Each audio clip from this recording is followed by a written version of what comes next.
Boss Kabutura, stay in touch.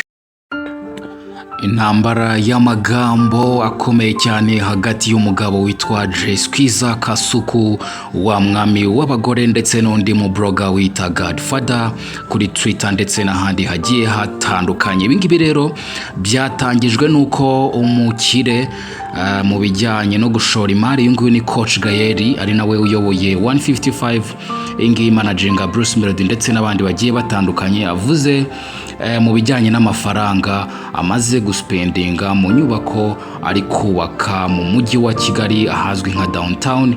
Inyubako ikabikubiyemo ibintu byinshi bigiye bitandukanye ngo harimo n'ikibuga cy'imikino. Ibingibi rero byatangijwe n'uwitwa Godfather aho ya postingaga kuri X cyangwa se Instagram avuga ati ngo miliyari imwe ngo n'igice ngo mafaranga y'amanyarwanda ngo urwego rw'umuvunyi rutunga itoroshi kuri uyu mwibone ngo uyu niba atabeshya abanyarwanda akoresha amafaranga akabuga cyangwa se abandi nkawe. Ibingibi rero byahise birakaze cyane witwa Kasuku kubera yuko murabizi yuko Kasuku ntajya hishira yuko witwa coach Gael ari umukire wiwe bawubanye kandi rwose ashyigikira n'ibikorwa bye bya buri munsi. Kasuku rero yaje avuga ati uyu Godfather nimbwa cyane niba agezaho kugereranya coach Gael ndetse n'umusambane wa nyina Kabuga Feliciane wakoranaga n'intera hamwe. Ibingibi rero coach Gael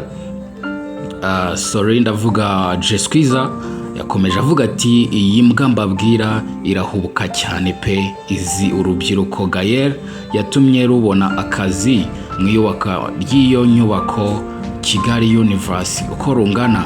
N'amakuru menshi rero akomeje kugenda atangwa ku iyi nkuru, ariko by'umwihariko tugaruke kuri aba basore bombi uwitwa Gica ndetse n'uwitwa Godfather badasanzwe banacana waka, dore ko bakunda gukozanyaho hirya no hino ku mbuga nkoranyambaga kuko witwa Godfather akunda kuzana imvugo yibasira cyangwa se isenya witwa coach Gael. Niba mwarakurikiranye murabizi mu gihe Gica wiwe abashyigikiye umukire coach Gael. Ngayo nguko rero reka tubitega amaso tuze kureba aho inkundura ize kugarukira. Ni Boss Kabutura nk'ibisanzwe, stay in touch y'amakuru yo arakizukiranya. Boss Kabutura, stay in touch.